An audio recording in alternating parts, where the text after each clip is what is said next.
In the event of a water damage emergency, call PuroClean of Cenla.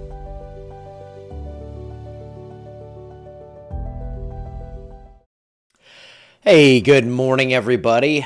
So, Brittany, you're hoping for rain, didn't get a drop last night. Yeah, that thing. Okay, so the HRRR model's been a little weird lately, so I was proceeding with caution, and some of the other models were trying to get these storms into the area, and the HRRR was right on. That thing weakened on approach, and yeah, we didn't get much here at the house either. Had some wind gusts. I know we actually had some power outages in the neighborhood here, and the airport gusted to 45 miles per hour. So Brian, I see you're hoping round two is the same. I think today it's going to be kind of scattered, and by the end of today, people are going to be like, "What is this guy talking about? Is it ever going to rain?" And I think it really kind of starts to set up more tomorrow, because this thing came through, kind of shoved that whole front to the south, and that's why it feels nice out there right now. Dew points dropped into the mid 60s. There is a look at the 3 Mile Bridge, the Pendleton Bridge, going from Louisiana to Texas, or I guess if you're going the other way, Texas to Louisiana. Got some chop out there right now, but it's not too bad. And looking here in Alexandria, kind of a creepy looking sky there, but that's just kind of after the storms have cleared. And again, like many of you said, you didn't get rain at all, but we had the wind out there, even if you missed the rain. Now there goes that system that moved on through and kind of shoved that front down to the south, and you can see that mainly pushed offshore. I mean, for the most part, south of New Orleans to offshore of Holly Beach there, that's where that front is now. Not much going on out west. We'll see if we can juice things back up today and get a few storms in the area. I think we get a few, but I think the main show is probably going to hold off until tomorrow for many of us.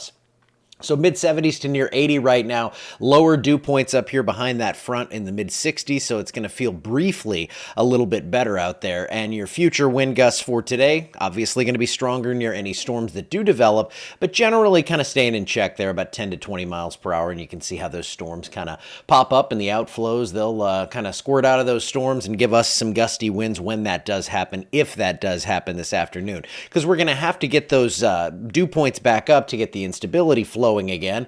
Could be some storms out there today. I think we're going to keep chances in the 50 to 60% range as opposed to 80 to 90 where we were a couple of days. But do not fret.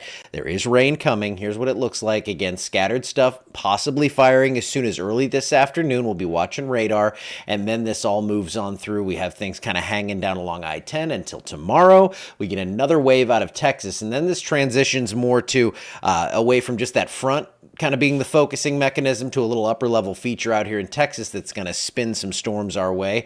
Hopefully the storms themselves will not be spinning. I don't think they will. I think mainly this is going to be just an isolated damaging wind threat with some heavy rain and lots of lightning out of these storms. So another round materializing by Wednesday morning, late morning. You can see those storms popping once again. And the GFS model, again, this is one of those things where we're just going to kind of step through it. You can see how there's just waves of energy coming through. We'll get some scattered showers and storms. There's no need to focus on one exact time frame. This just shows you we kind of stay busy. And if you need 24 hours of guaranteed dry time, I don't think we have that for you for the next 7 days. So here is the severe outlook for today. Slight risk to the east. We're in a marginal risk here where we, again, have seen those dew points crash because that front moved through, kept things a little bit more stable this morning into the afternoon. Tomorrow we get another marginal risk for the southern half of the area as that cluster comes out of Texas and probably brings us a few warnings. I think they'll actually expand that north, and I really think they'll expand this north. I don't know why WPC took us down from a 2.5-inch rain to 0.75. I don't agree though.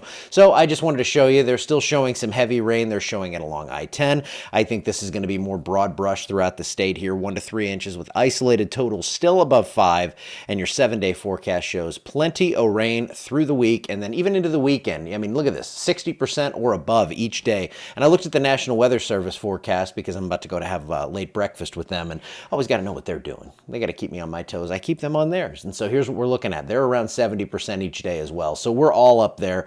Chances pretty high for some rain each day. It doesn't mean you're going to see rain all day, of course. That'd be weird for a whole 7-day period, but I do think we are going to see a good amount of rain over the next week with 1 to 3 inches widespread. After this, June 17th to the 23rd, we are slightly above normal on temperatures. We are still above normal on the rainfall here. It's not going to be continuous, but I think we stay in a pretty wet pattern, which this time of year is better than the alternative of 98 degrees every day. Taco Tuesday. Hope we can go. I like it. All right. Only a trace in Pickering. Yeah. A lot of it. You didn't see a drop on Coteal. That's the thing. We're going to get the rainfall. So I know last night was kind of a tease as we just had the wind really come through. And I was up from like 1 to 5 watching it. Just ultimate boredom there because it was like, I know these aren't going to be bad. It wasn't enough for me to sit here live or anything, but I was like, I was about to just come in here and have coffee and just start the day off. I did not. However, I took another nap after 5 o'clock, and maybe we'll do that again today. We'll see how that breakfast goes. All right, I'll see you back here tomorrow unless we have warnings today. Tom will be live this afternoon, and we'll be updating things and letting you know what is going on. Have a great Monday.